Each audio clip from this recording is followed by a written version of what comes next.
guys, so it's Eric from Thai Kru here, and today we're going to talk about doing business in Thailand. This is going to be like a deep dive. It's going to take a while, so treat it like a podcast that you can go wash the dishes or do something while listening to this. We're going to talk about starting your business. We're going to talk about money. We're going to talk about hiring, marketing, selling, customers, and the legal parts of everything. So let's begin by talking about, starting a business in Thailand, the obvious. And the first thing is that anyone can do it. Anybody can start a business in Thailand, unless, of course, you're some criminal or something like that in your country, but you can. A lot of people have done it. Thousands and thousands and thousands of foreigners have businesses in Thailand now, have started businesses here, and a lot of them are successful and even more of them are failed. So does it mean that just because you're in Thailand, the business is going to fail? No. In your country, most small businesses fail anyway. Probably about 80% of them fail within a few years. That's the statistic in pretty much every country. And it's the same in Thailand. Because you're a foreigner and because you're not used to the culture and you don't understand the language and many other factors like that, your chances of you failing are slightly higher for sure. Because you're going to make mistakes because the culture is a bit different. But everything about business is pretty much the same in Thailand as it is in your country. So anyone can do it. And the paperwork to start a business takes a little while. To register a company is going to take a week or two at the most. The registration is the easy part. Once you get your company registered, you can open a bank account, a corporate bank account. And you don't even have to have a visa in Thailand to do any of this. You could be just here as a tourist and you can get your company opened. You can open a bank account and you're able to start doing business. But as a person, you personally are not able to conduct your business in Thailand because you don't have a business visa at this point as yet. So what does this mean? This means that you can actually conduct your business from your home country in Thailand remotely. You can hire people, fire people, get money, make money, run ads, all of this stuff with people that are in Thailand at the moment. So you get your company sorted out, and if you plan to be in Thailand, getting your business visa, getting your work permit takes a bit longer, a couple of months and about 60 days, maybe a little bit more, 65 days, something like that. And then you have your business visa and your work permit, and it's all done.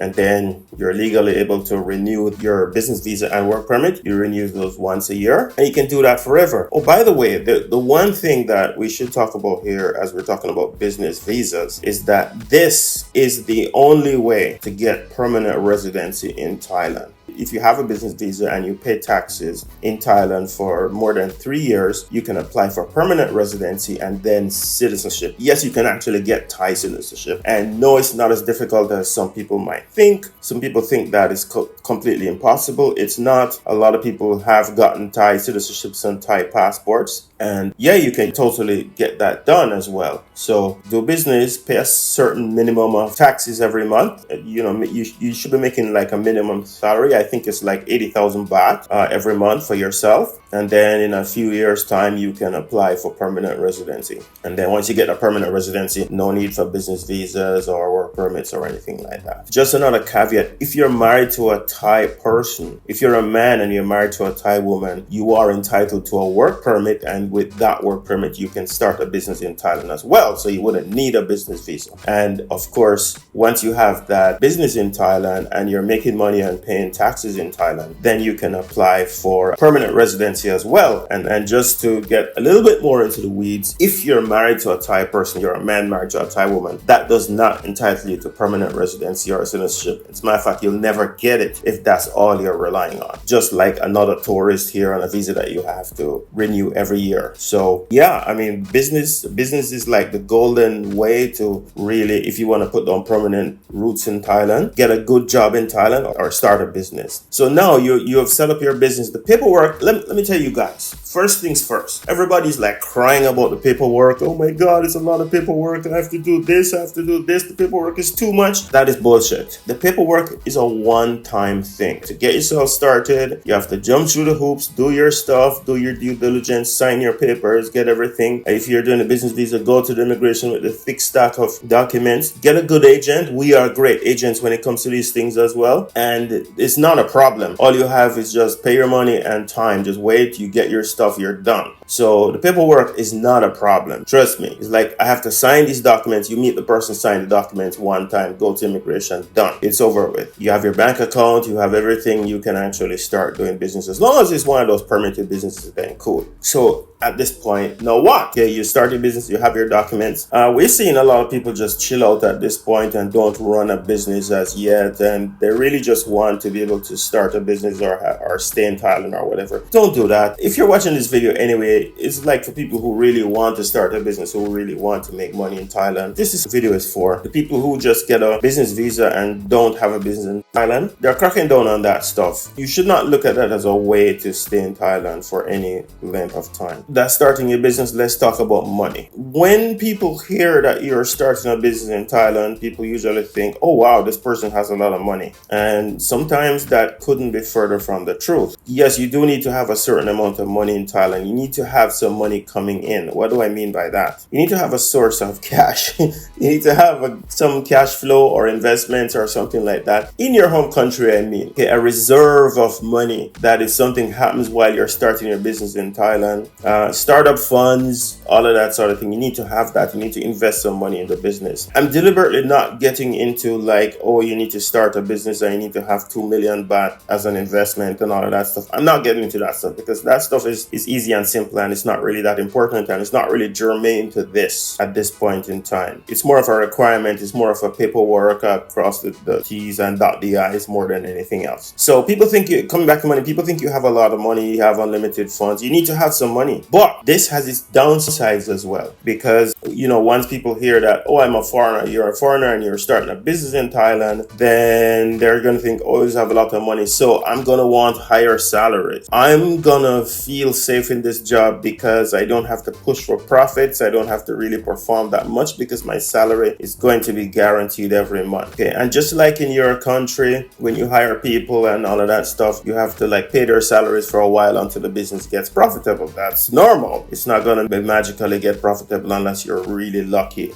in the first month. There is that part. So you have to be careful about that. What I would say is the way how to get around that when you have your staff, and we're going to talk about hiring next, but when you have your staff, is be transparent with what your business is doing. What do I mean by that? Be transparent with what are the expenses in your business. Be transparent with what the income in your business is. And there's a lot of reasons for that. So when I used to work back in the States, in the last job that I was at, there was this whole dashboard in the company. I won't get into the kind of company it was, but it was very successful. I've been lucky to work in a whole bunch of successful businesses in the USA. There was this dashboard that showed you all the income that was coming in. So we could see, every one of us that were working there as programmers could see what income was coming in. And we could look around. We kind of knew what our salaries are, or kind of had the ballpark of what all of our salaries are, what the rent for the place was. We kind of figured it out and we said, okay, so this business is not making a profit yet, but that made us work harder, all of us, so that, the business could actually end up doing well. So be transparent with your business. And another thing that you should do is always talk about, okay, I'm putting money into the business this month, guys. Hopefully next month I don't have to put money in. You should do some talking like that because it's best to tell the truth and let people know that, hey, you know what? It's all well and cool and I'm going to be supporting this business for 6 months, for 1 year, for 3 months, whatever period you think that the business is going to become profitable or at least break even. And so it's best to always be repeating that mantra to your team in Thailand to let them know, hey, we need to get to a point where this business is going to be sustainable. So it is important to do that, guys. Another thing is in terms of, as we're talking about money, let's talk about banking for a little bit. People might be thinking, hey, you know what? I can't take money out of Thailand or something like that. No, this is not China, guys. This is not one. I think even China, you can take money out of China. That's like a media psyop kind of thing. If you have a business in Thailand, you can repatriate the profits back to your own country. Never let anybody tell you any different. You can take money out as often, as much as you want. As long as you're paying your taxes in Thailand, it's fine to do that. And Thai banks allow you to do money transfers, wire transfers to any part of the world at any time. I've done wire transfers to the United States, to Jamaica. You can even do it on the app on your phone. It's that advanced and it's that quick and it's that easy. So don't worry about taking money out, losing money. You're going to lose money sometimes if you're not careful, just like in any other part of the world. But yeah, you can take your funds out of Thailand, and you can certainly put all your funds into Thailand as well. There's this saying that the fastest way to lose money is to start a business in Thailand. I'm not quoting it exactly. That can be true if you're just not careful, and if you go into the wrong kind of business, or you have too much local competition, or you're just not running your business correctly. All right, so let's move on to hiring. You're gonna need staff, and one of the problems with Thailand is that you don't speak the language, and if you expect to have Thai customers, which most businesses will, you're going to need staff that are bilingual. Getting staff that are bilingual is harder than you think, because even though a lot of people now in universities are learning English as part of the curriculum for almost everything, people are still shy about speaking English and are not confident in their English speaking capabilities, even if they're actually pretty good. What you will find is that most people can read and write English. The kind of people that you want to hire anyway are able to read and write English very well, or at least good enough to pass, to get by. But a lot of people will be shy to speak in English, so that is a little bit of a problem. What you want to do, your first hire should be somebody that is fluent in English and Thai. And that person is going to be a bit more expensive, but that person is actually going to be critical, because that person is going to understand your business, and also that person will serve as a manager for you later on as you start to hire more people. And then sometimes you don't have to worry too much about everybody speaking English, because, to give you an example, one of the businesses that we have in Thailand is, we have the home services cleaning business. None of our cleaners, I think there's only one cleaner that can speak some English, and that person is not even from Thailand. But like 90% of the people, if I were to speak to them directly, I would not, because my Thai is rudimentary, like very, very, very simple. I know a few words, I know numbers, I know to order stuff, I know how to give directions, and some other small things, but I really don't know Thai at all. So I would not even know what to tell them, but the people who manage them, those people speak English fluently, and so I can, we can go back and forth and let my desires known, and everything works so well. So that first person has to speak, it's Thai and English, or Thai and Chinese, or whatever other language that you're speaking, Italian, German, whatever, just try to make sure that your first hire speaks your language as well as Thai. Unless there's some valid reason for it, don't hire other foreigners unless there's like a skills thing that they need skills, you need specific skills, or your audience, your customers are only foreigners, and so you need somebody that can speak to those customers in their language. But if you plan, and most businesses are going to have Thai customers, if you plan to have Thai customers and a lot of Thai customers, you actually need staff. And anyway, you're going to need a good Thai staff to be able to talk to even suppliers, people that come to maintain your company, those kinds of things. So manage your English Thai, other staff Thai. Another thing is, like, there's a lot of holidays in Thailand. There's a whole raft of holidays in Thailand, but there's a great Wikipedia page that we have access to that has all the holidays listed in Thailand. And I think you, as a private company, you're allowed to pick, I think it's 11 or 13 of those holidays. I think there's 20 odd in total, and then you need to give at least, I think it's 11 of those holidays. Okay, so you can pick which ones to give. Some are mandatory and so on, just like in every other country. But I personally, I hate holidays, because for me, I'm a workaholic, and I think that whenever you have a holidays, it's like you're gonna have to pay your staff, but no income is coming in. So that's how I look at holidays. So forgive me about that, but that's how I see it. So what I say with holidays is that just you have to swallow it. You have to accept it. There's no getting around it. It's just like in Vietnam, there's Tet, and Tet is like takes up weeks of the year, and it's like whatever. You're just gonna have to swallow it. It's a necessary business expense, and get over it, and get over yourself, and accept the holidays. Try to have some fun. Next thing about staff is there's all this talk about remote work these days, and let me tell you this, all of our team in Thailand is actually remote at this point of our cleaning company. Everything is remote. Cleaners are remote, the selling staff is remote, everything is remote. But I have to say something, guys. Even though I've been remote working for like about 15 years now, almost 15 years now I've been remote working. I've designed my life to be around remote working. Sad sad to say, for the vast majority of people, remote does not work. And if you want a really good business, get an office, hire people, get them to come in office every day. If you want, you can give a little flex time and all of that stuff. Some days you can stay home, some days you can remote. But really and truly, remote doesn't work for the vast majority of people. I'll say this again, because I say all the time online and people hate me for it. All the greatest and most fantastic things that we've ever had and that we use nowadays were not done remotely. They were done by groups of people knocking their heads together and coming up with solutions in person. And if you really want a good business, if you really want a strong business, especially in a place like Thailand, get an office, get the expense of the office and get people in there. And start a culture of get the foundations of your business working properly first. And then afterwards you can go remote if you want to. But in the beginning, get an office. And actually, when you get an office, you get more respect. Your staff is going to respect you more when you have an office. They're going to be more efficient. Your customers are going to respect you more when you can give them an office that they can come to. Because some customers are going to want to come to your office. No, I'm not talking about retail. Retail is a whole different story. You got to have a location, of course, unless you're selling online. But get an office if you really want the kind of respect and have a place in the office for yourself. There's a saying which I which I learned in Thailand. It's called kill the chicken to show the monkey. And that is, sometimes you gotta perform some kind of discipline on somebody so that everybody else can see it and everybody else is warned. So that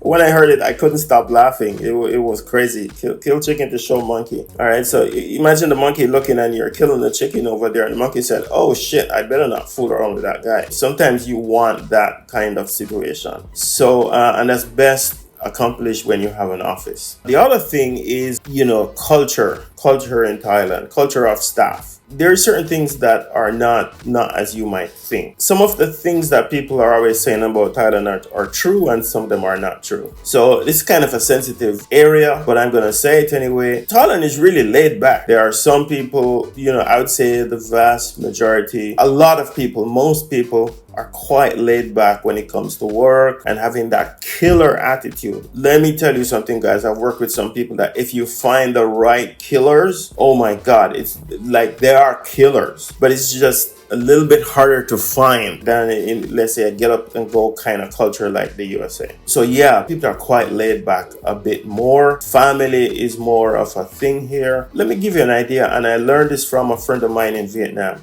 She said, oh, I'm leaving my job. And I said to her, so how are you going to survive? What are you going to do? And all of that stuff. And she said, oh, what do you mean? I don't understand. Don't you have to pay rent and all of that? And she said, no, I'm going to stay with my family. Suddenly I got it, and I understand doing business in Asia now, hiring people in Asia. You have to understand, it's not like the USA, it's not like the UK or whatever. People generally can stay with their families, with their parents, the extended family, all of that stuff. So the need for this huge expense of rent and utilities and all of that stuff is not as what you think it is, because in Thai culture, a lot of those expenses are shared expenses with families, because families tend to be closer here. Why do I say all of that? Is because if you push too hard with Thai staff, it's easy for them to tell you to go F yourself and just go home and sit down and relax, watch Netflix, YouTube, and TikTok until they find another job, because it's not like you're going to be homeless or something like that. So it's laid back for that reason. You could argue that, and I always said that, hey, for example, the US is a richer country because everybody's kind of forced to go out and work once you're 18 and there's no guarantee. It's kind of looked down upon you if you stay with your parents after university or something like that. But then you see all the social problems there. Here is the opposite. It's a poorer country for sure, but the family is stronger in Asia, in Thailand. For sure, absolutely. That is something that you have to deal with and you have to understand. And it makes searching for those killers that you want, those killers, those high intensity people, it makes it harder to find those people, because there's always the fallback of family, guys. And you have to know how to deal with it. And a lot of people can't deal with it. All right. So that comes to the next point about killers versus sleepers. So I like to look at it like this: killers versus sleepers. In our kind of business, in the home care business, we need killer people in sales that are talking to people on the phone, that are talking to people in line, that people can think ahead, that people that have something to lose. You want those people in those positions where they're closing sales. You need a killer there. So you got to search long and hard. You're going to go through a lot of people to find that kind of staff in that position. Sleepers are okay into other things where there's more routine work. When I say sleepers, I don't mean that in a derogatory way. I just mean people that are more laid back, more relaxed, work 9 to 5, that sort of thing. Sleepers, that are people that do the invoicing, do the collections, do the this, those kinds of things. It's fine. Know how to pick your battles with your staff. Know who you need. But when it comes to closing sales, take a long time to hire. Be quick to fire. Okay? Because you got to get the right people in there. And it's, in a sense, it's just like in another country. You need killers in sales and you need sleepers in the rest of the office. Next thing, where to find staff. So, we're taking a long time in this area because it's so important. You can ask friends. Referrals are a good one. So most people know other people who want a job or are looking to change their jobs or something like that. So try to make a lot of friends in general. Try to know other business people. Be a friendly people when you go. We have a video on how to make friends in Thailand. Follow that one. I'm a very introverted person, and yet I have a lot of friends in every city that I ever travel to. So, if you're more extroverted and you don't have friends, by the way, please, for the love of God, don't make all your friends be other foreigners. 80% of your friends in any country that you go to should be local people, and 20% should be travelers to that country. But anyway, before I get lost in the point, you can ask people if they know anybody who wants a job, and most people do. Next place, which is kind of good, is Facebook. Everybody's on Facebook in Thailand. Facebook is extremely popular here, more popular than any other social media. So that's a good place to find staff. If you want to find staff on TikTok, you're going to have to make a video saying the staff that you want. Obviously, it's not that kind of social network. So focus on Facebook, post it in your business page, and then boost it so that people can see it and get it translated by your manager, of course. People will read it in Thai. It's like when you're advertising for staff, you gotta advertise in Thai. There are two reasons why you want to advertise in Thai. First reason, if you advertise in English, you might be under the mistaken assumption that, I want people who can speak English, so I'll advertise in English. Yeah, you'll find some, but you're gonna get a lot of god-awful foreigners from all over the world applying for your job, which you don't want. So while they're in Thailand, they say, it'd be a good idea for me to work in Thailand. I want to move here. I love it so much now. And then they see your job and then they apply. They don't have a visa. They have no permission. They all of this. They want to be on the beach every weekend. You don't want these people working for you, okay? You want real local people working for you. For the love of God, for the love of Buddha, advertise your job in Thai. Get it translated and advertise in Thai only, because the people that you want will speak Thai and English. Just put a requirement in there that they must speak English or Thai, and you can say the level of English that you want. You can say, okay, I need somebody who can speak basic English, or I need somebody that can speak intermediate or fluent English. So that's about hiring. If you have other questions, you can ask me about hiring. We've been hiring and firing people in Thailand for a long time now, for about 4 years. Okay, so being around the block with that one. All right, let's get down into marketing. Okay, you have a business in Thailand. A lot of people. Let me tell you a little story. As I said before, we run a cleaning company. I've run 2 of them in Thailand now. We run a cleaning company here, and my job, I do a lot of marketing. I'm a software developer, but I've jumped into marketing from years back, and it's one of the best decisions I've made. So we wanted to buy some cleaning equipment once, and I said, okay, maybe I might get some used ones, some used machines or stuff like that, because we're trying to save money at that time. I went on Facebook, and there was this guy that had a cleaning company set up in Pattaya.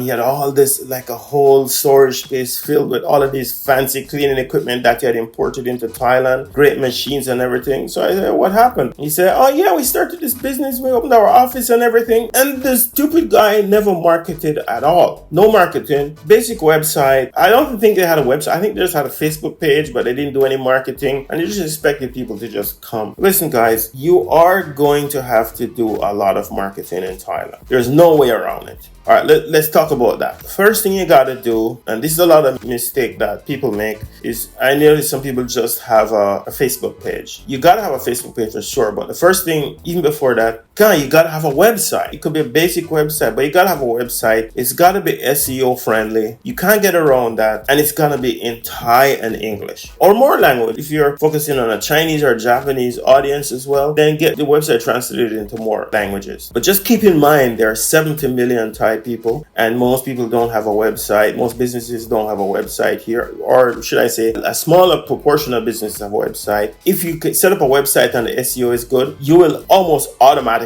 get customers in Thailand, especially if your website is good, especially if you're using the right words in Thai language. Trust me, if you just do that and do it the right way and make sure that it generates leads, you're gonna get, even if you don't do anything else, just setting up that website alone is going to get you far ahead. It is the center of your universe in Thailand. It's not Facebook, it's not Google, it's not Instagram.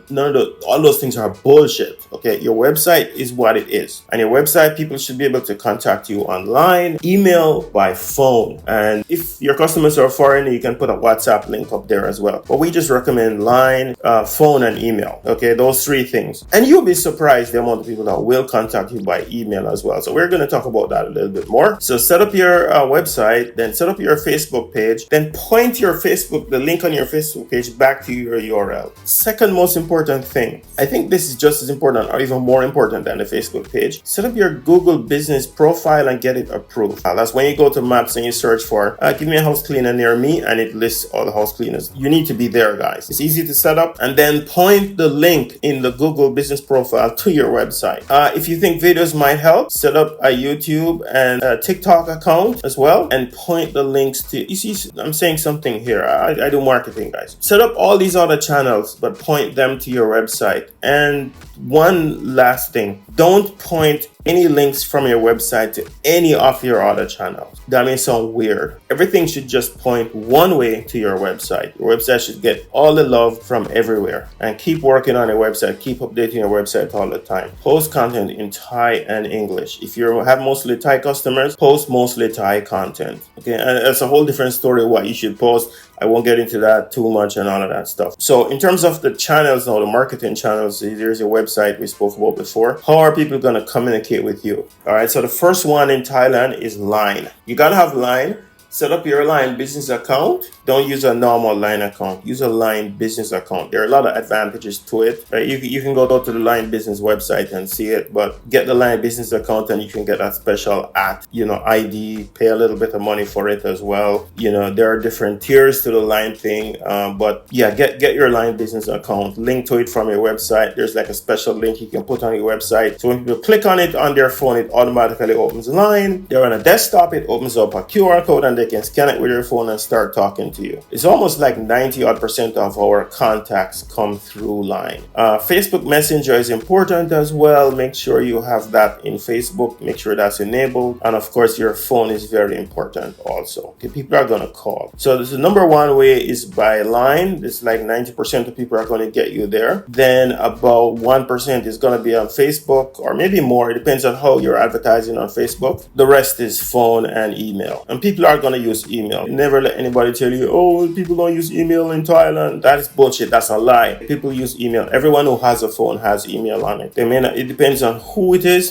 People that work in office environments and so on are going to use email, and people that don't work in office environments are going to use email less, but everybody has email. So it depends on who your customers are. That's the medium that you're going to use the most. We find that companies, when we deal with companies, they want to deal with email in both Thailand and Vietnam and Jamaica and the USA, of course. But when you're dealing with people, consumers directly, they're going to want to use chat more. But it doesn't mean that they don't have email. They do have email. And you should always try and get their email address of everyone that you deal with, whether it's a business or a consumer, because that's a big part of your marketing later on. And that works just as well in Thailand too. Never let anybody tell you any different. The next one is the final step I would say in marketing is you're driving leads to your business now. Pick up the damn phone. Be responsive. You would be shocked. just picking up the phone on the first or the second ring and answering your line request or Facebook marketing request in a minute or less, that's all you need to succeed, guys. Just that alone. Most people are not doing that, and you're going to set yourself so far above that low bar that everybody else has that is going to be amazing. That is really, really, really important. I think if you just focus on that alone, you'll be good. That takes us into the next topic that we're talking about here now, which is selling. The marketing is getting the customers to knock on your door, ring your bell, ring your phone, send a message, and so on. And we're talking about selling now. So of course, importantly, the people who are answering those customers have to be fluent Thai and English speakers. No getting around it. There's the only way, unless you're sure that all 99% of your customers are going to be Thai, then you only hire Thai people. But you need people who can speak English and Thai. And if you have Chinese customers or customers from another language, then you bet your bottom dollar that you're going to have somebody that answers the phone, that answers the messaging. Those people are going to have to speak the languages quite well, and not only speak, but read and write fluently as well. It's the worst thing when you're replying to a customer and you're making spelling mistakes and all that stuff in the chat. You don't want that. So these front-end salespeople, as I said, you want them to be killers. You want them to be people who can understand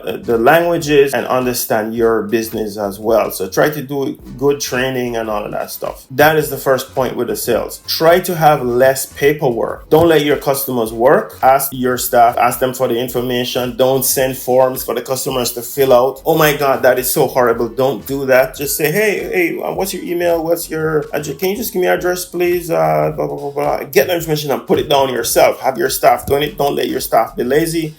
Get that done. As we spoke about before when we said the office and remote, it's best if all of this is done in an office so you can have good control over it, because this is where your money is coming in. But if you can trust people to work remotely with it, then it's okay. But office is always best. Even though we are remotely now, we are actually looking for a good office in Bangkok, and we can get our staff in there to work, especially the sales staff. It's really, really critical. Everybody has email in every country. If you have a phone and you do anything online, chances are you have email, even if you don't know what it is. But the kind of customer that you want, some of them don't use email that much, but everybody does. But whatever you do, try and get everybody's email and phone number. Those two things, especially their email, those are the things that are going to make it so that you can continue your business if something happens. That is really, really critical. Get everybody's email. Whenever you're asking for somebody, asking something of somebody, give them a reason that benefits them. We need your email so we can send you the invoice. So there's a reason that benefits them why you're asking for that information. Try to do it anyway and get their email and add it into their account. And now you have your wonderful spanking good email list that you can market to later on. And then try to have a good sales script in Thai and English. Try to understand the cultural differences when it comes to your kind of business. One thing that is going to happen as well is, let me talk about that later on. But try to monitor every interaction and try to make sure that people follow the sales script and that sort of thing. And if somebody is not selling, try to make them log everything that's coming in, every request that's coming out, and what was the outcome of that request. Because you can look at that later on and you can see, this person is doing well, this person is not doing well. I need to fire this person, I need to hire somebody else, I need to hire a killer instead of a sleeper in this position here. In terms of payments, when customers pay, Stripe is in Thailand. They opened up last year, I think it was, or earlier this year. Stripe is in Thailand now, so you can set up Stripe to get credit cards. There are local credit card payment companies as well, which are quite good. It's going to take about 7 to 10 business days for the money from Stripe or from the local credit card people to hit your bank account, so keep that in mind. But the vast majority of payments that everybody's make, because the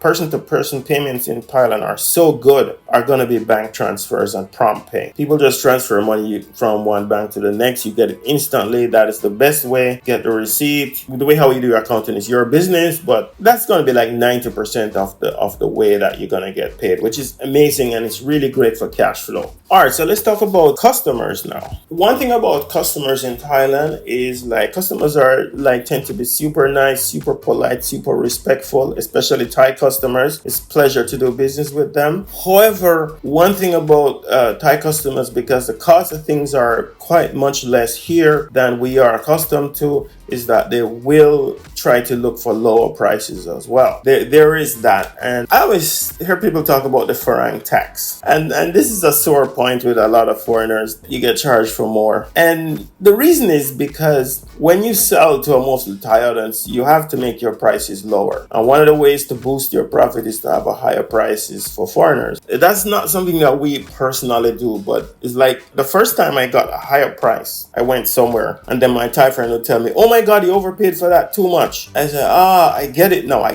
get why there is the foreign tax, as they call it. Because in the end, your business has to make a profit, and foreigners are a way to kind of help to boost your profit and not just be making a loss all the time. So this is reason. So Thai people tend to be more price sensitive about, especially if you have a service business, they will want to ask you for a better price and so on. Other customers that want a better price as well are, there's a large Indian population in Thailand. Indian customers are very nice, very good to deal with, and the haggling culture is a big thing. It's like they're gonna push down your prices. There's no way of it and of around it. And it's like I usually tell my people, hey, just stick to your price. And I give my people for what we do, I empower my salespeople to say, hey, I'm giving you the power to give up to a 15% discount. Okay, so start at 5, then go to 10, then the maximum is 15. If they don't want the 50% discount, you say, okay, thank you very much. We would love to help you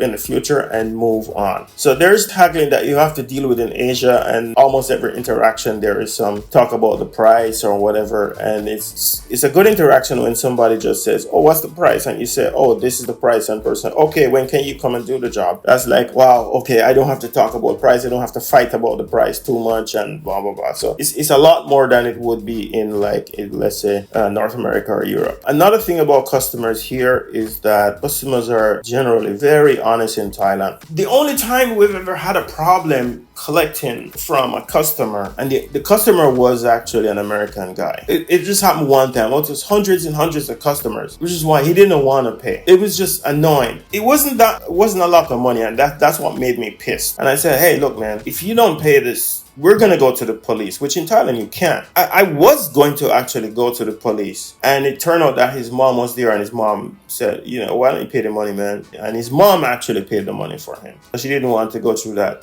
problem. Generally, we don't have a lot of problems with customers. Customers are very, very, very honest here. Very, very honest. So I love that. That's one of the nice, underrated things, especially Thai customers. It's one of the nice, underrated things of doing business in Thailand. People are really, really nice. They don't call it the land of smiles for nothing. People pay generally very quickly. In our company, maybe in your business you will have a different thing, but in our company we don't have a net 7. Hey, when the job is finished, you pay us, okay? So we normally take a deposit before we say, hey, to confirm your appointment, we need a deposit. The customer will generally deposit. And I'm going to tell you something. Again, the only people who don't want to deposit, the few times that we've had where people don't want to deposit, are usually customers from another country, like America or the UK or Europe or something like that, where everybody just used to paying at the end. And I'm not saying it's a bad thing for those countries either. It's just the way how it is. So they pay quickly. They're willing to give you a deposit. Customers like to use, as I said before, consumers, which are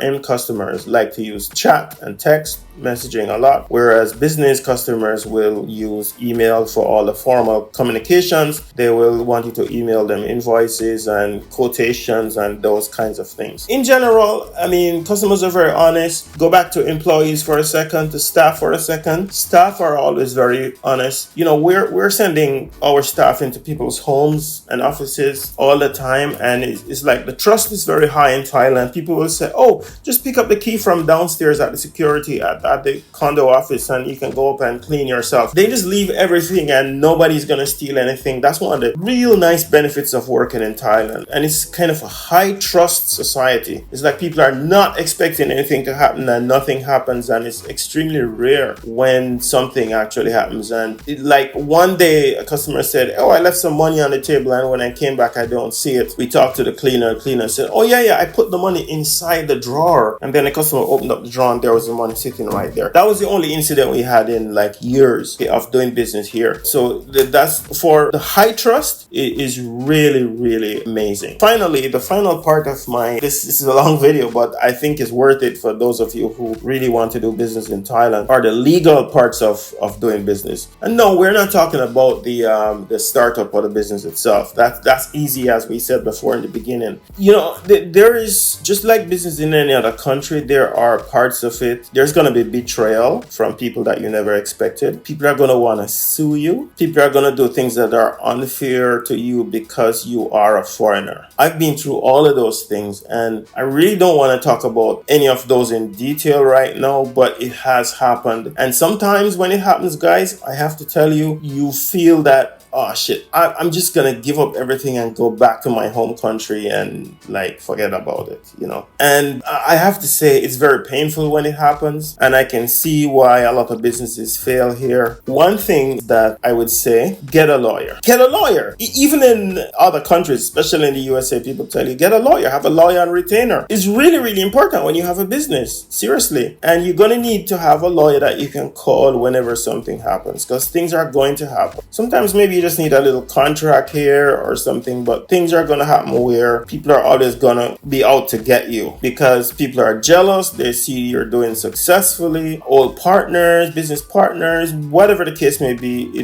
things are going to happen. Keep in touch with that lawyer. Try to have some insurance. I mean, insurance for your business, like if anything breaks, damages, that sort of thing. Try to keep some cash around, like a few tens of thousands of baht, just in case something happens. You can pay for somebody's hospital or whatever, or if there's any damage with customer stuff or something like that, you know, either self-insure or get some insurance, some local insurance. Things are going to happen. Now, when things happen, it might be bad. It might be so bad that you just want to just give up and go home with your tail between your legs. And I didn't want to end the video on this way, but it's going to happen. And as they always say, you know, famous writers and philosophers and everybody say, it's not how it happens, it's how you pick up yourself afterwards. So for me, all of this happened last year, from the beginning of the year until the end of the year. Like I had just enormous stress, gained a lot of weight. You know, coming up to the end of the year, I think it was in November, I said, what am I going to do? Am I going to just give up and go back home?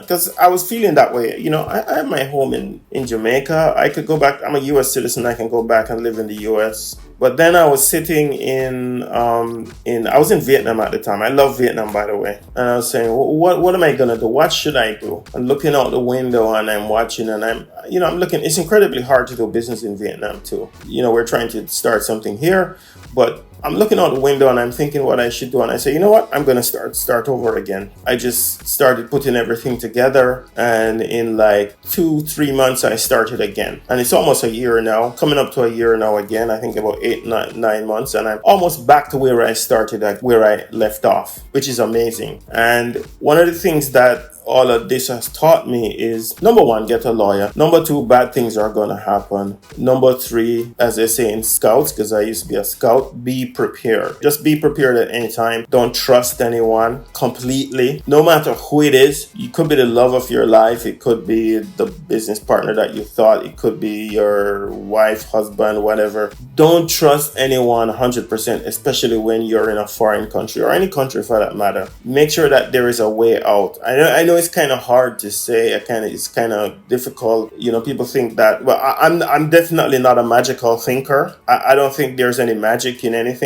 Just be prepared. And whenever you're making any decisions in business, so you're hiring somebody, thinking about getting into a new line of business here, just think, okay, if what could happen, just think about the worst things that could happen and prepare yourself for that, or plan the business in such a way that if the worst things happen, you can still survive. Because no matter where in the world you are and you're doing business, the worst could happen. But you're in a foreign country, you're a foreigner, so you need to think a little bit harder about that. You know, even though I said all of that, it's one of the greatest experiences of my life to be able to do business in Thailand, to do business in another country, and to see it work. And it's like, wow, this I've been thinking about this, I've done this, and I actually came to a different country and started a business here, and it actually worked. Don't let the naysayers, even though I said a lot of naysaying in the last few minutes, don't let the naysayers stop you if you have a good business idea, and especially if that business actually works, or it's like a business that works elsewhere, and you've done your homework in Thailand and you think, okay, you know what, this business could work here. I'm going to do these things, and I'm going to have better customer service. I'm going to find good people, and I'm going to bring new services and products to Thailand that were not here before, or do them in a different way. You can have quite a good amount of success in Thailand. Don't let anybody stop you. Okay, as I said before, I'm not a magical thinker. I'm a very practical and grounded person, but I'm very optimistic, and I think that if you do